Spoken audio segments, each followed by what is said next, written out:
sétimo ano, né, a aula que inicia agora é uma sequência de outras aulas que nós já tivemos, né? No início do ano letivo, nós começamos exatamente com essa aula aqui. Então, é como se nós estivéssemos voltando no tempo e fazendo uma revisão para poder dar uma sequência, para que você entenda melhor, para que você faça algumas questões que vão ser colocadas no grupo, certo? Então, avisem os outros que não estão acessando para que acessem. Você que é do grupo, presta atenção a essa explicação e logo em seguida vem algumas questões envolvendo o que a gente vai comentar aqui. Eu acredito que todos nós, né, do sétimo ano, venhamos a entender, a fazer as questões, porque vocês já estavam entendendo muito além do que isso, né? Então a aula de hoje nada mais é do que uma revisão para poder avançar para outros conteúdos, né? E o conteúdo é números inteiros, né? Operações com números inteiros. Essas operações é diretamente ligada aos sinais que os valores apresentam, né? Então, nós já sabemos, mais é para adicionar, menos é para subtrair, o x, né, para multiplicar e aquele tracinho com 2 pontos é para dividir, né? Então, a primeira operação que se trabalha em números inteiros é adição e subtração. Primeira característica dos números inteiros que é diferente, né, na hora das operações, que ele é diferente dos números naturais. Essas duas operações, somar e subtrair, nós não podemos mais trabalhar elas separadas. Nem podemos mais dizer que o mais é para somar e que o menos é para subtrair.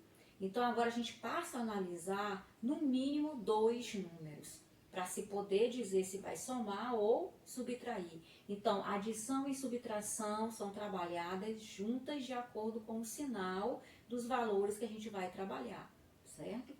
Então, adição e subtração só aparecem juntas, não podemos mais separar, somar e subtrair, tem que ser somar e subtrair junto, dependendo do sinal, e a regra é, para sinais iguais, nós somamos e conservamos o sinal. Então, por exemplo, se eu tenho mais 8, mais 2, os dois números inteiros têm sinais iguais. Você soma 8 e 2 e repete o mesmo sinal que as parcelas têm. Então, mais 8 mais 2 dá mais 10. Se você tem mais 10 mais 4, de novo, você está trabalhando com valores inteiros que têm o mesmo sinal, então você soma 10 e 4 dá 14, e o mesmo valor que as parcelas têm, você repete no resultado. Então, mais 8 mais 2 é mais 10 e mais 4 é mais 14. Esse aqui é que vem a ser um pouco diferente, que você vai achar. Eu vou ter números negativos que antes você não trabalhava. Eu tenho 12 e 8, eles são números negativos. Menos 12 e menos 8. Apesar deles serem negativos, eu não vou dizer que eu vou subtrair, porque a regra diz que sinais iguais nós somamos e conservamos o sinal. Então, você também vai somar 12 com 8, que dá 20, e o mesmo sinal que essas parcelas apresentam, que é o sinal de menos, você coloca no resultado. É o que a gente chama de conservar o sinal. É o sinal que você vê nas parcelas, você também repetir no resultado. Outro exemplo, menos 1 e menos 4, dois sinais de menos, mas nós não vamos subtrair, porque a regra diz que sinais iguais somamos e conservamos o sinal. Então, você somar 1 e somar 4 dá 5, mas o mesmo sinal que as parcelas apresentam, que é menos, você repete no resultado, certo? Então, somamos 5 e conservamos o sinal. Então, sinais iguais, somamos e conservamos o sinal. O que a gente faz quando a gente trabalha dois ou mais números, mas começando de 2 em 2, que apresentem sinais contrários? Vamos pensar primeiro em 2 só, certo? Depois a gente coloca, né, estende essa regra para mais valores, mas por enquanto 2. Se eu trabalho 2 valores de sinais contrários, a regra manda eu subtrair e conservar o sinal do maior valor absoluto. O que é valor absoluto? É aquele valor que você olha, certo? Independente do sinal que ele apresente.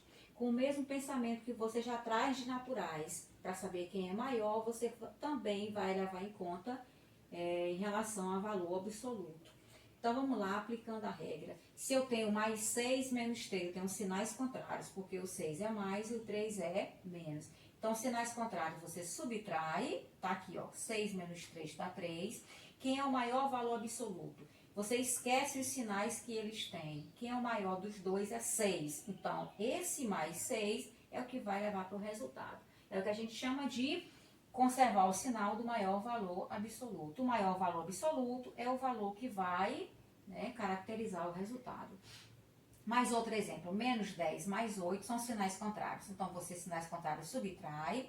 10 menos 8 dá 2. E agora, quem é maior dos dois? É 10 ou é 8? Se não tivessem sinais, era o 10. Então, o mesmo sinal do 10 vai levar ao sinal do resultado.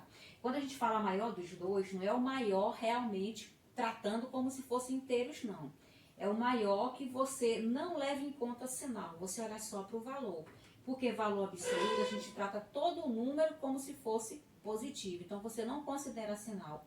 Quando eu digo quem é maior dos dois, é 6 ou é 3? Você diz 6, independente do sinal que tem. Quando eu falo 10 e 8, quem é maior? Você fala 10, independente do sinal também que é presente. Então, quando a gente fala que sinais contrários, nós subtraímos e conservamos o sinal do maior valor absoluto. Sinais contrários, subtraímos e colocamos o sinal do maior valor absoluto. Continuando.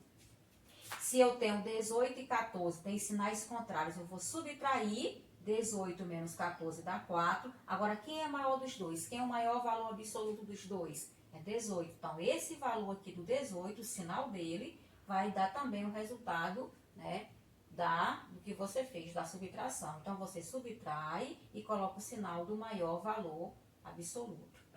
Eu tenho 20 e 30, né? São duas parcelas boas de se trabalhar, mas os sinais são contrários. Eu vou subtrair. 30 menos 20 dá 10. Quem é maior dos dois? Você não leva em conta sinal. É 30. Então, o mesmo sinal que o 30 apresenta é o sinal do resultado. Isso é o que nós chamamos de sinais contrários. Subtraímos e colocamos o sinal do maior valor absoluto. Sinais contrários, subtraímos e colocamos o sinal do maior valor absoluto. Sinais contrários, subtraímos e colocamos o sinal do maior valor absoluto. Sinais contrários, subtrai, né? E coloca o sinal do maior valor absoluto. Já para multiplicação e divisão, é até melhor, porque nós podemos trabalhar separadas, né? Eu posso só multiplicar ou eu só dividir, certo?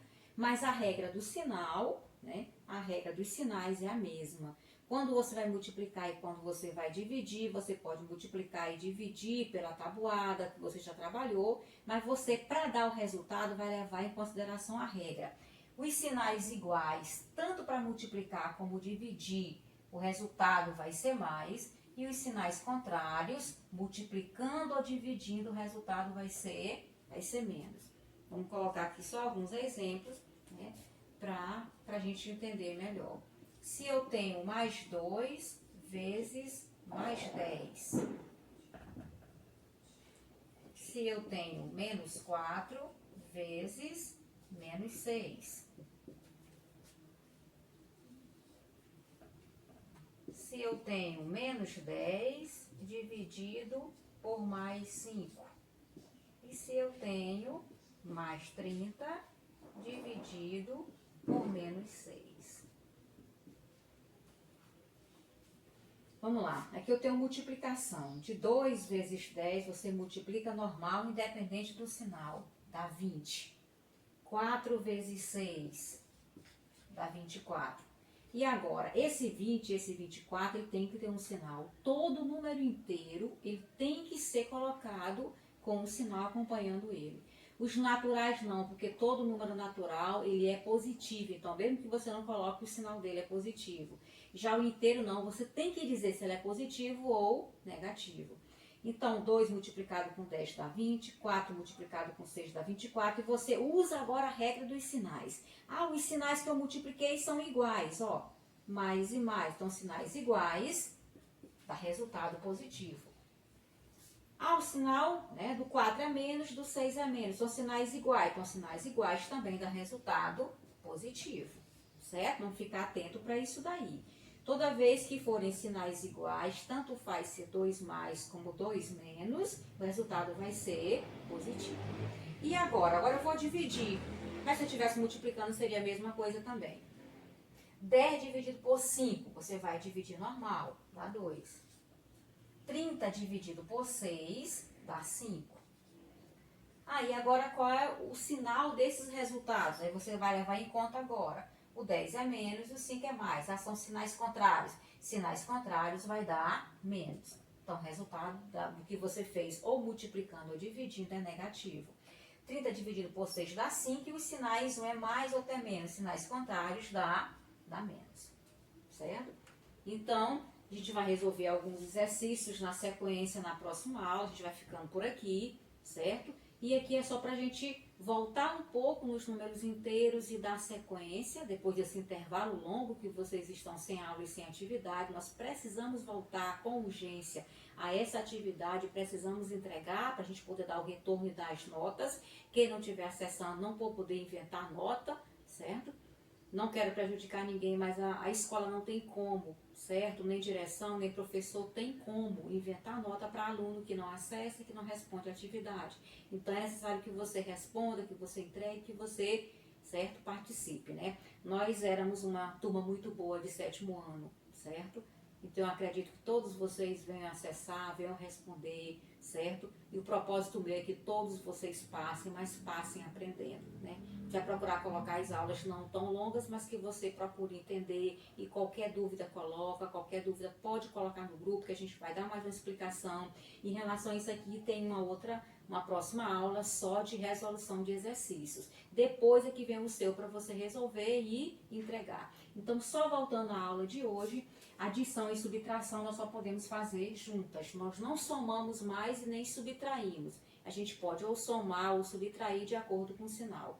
Quando é que nós somamos? Quando nós temos sinais iguais. Sinais iguais, somamos e conservamos o sinal, certo? Sinais iguais, somamos e conservamos o sinal. E os sinais quando são contrários, certo? Quando um é mais e outro é menos, nós subtraímos e colocamos o sinal do maior valor absoluto. Sinais contrários, subtraímos e colocamos o sinal do maior valor absoluto. Já quando você vai multiplicar e dividir, você pode fazer o que o sinal pede para que você faça. Ou multiplique ou divida, certo?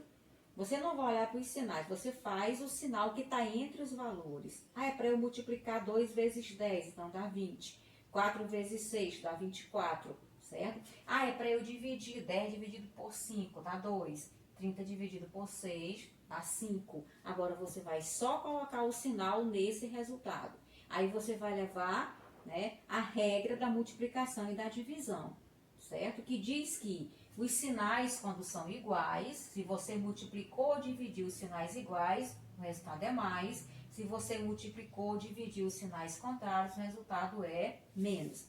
Então, sinais iguais dá mais, os sinais são iguais dá mais. Sinais contrários dá menos, um é mais e outro é menos. Sinais contrários dá menos, certo? Então, a gente fica por aqui e a próxima aula é em relação a fazer exemplos realmente e dar sequência às operações com inteiro, certo? Qualquer dúvida podem perguntar, podem colocar no grupo, pode mandar áudio, certo? Que a gente faz mais exercício ou tira as dúvidas de vocês, certo? Até a próxima.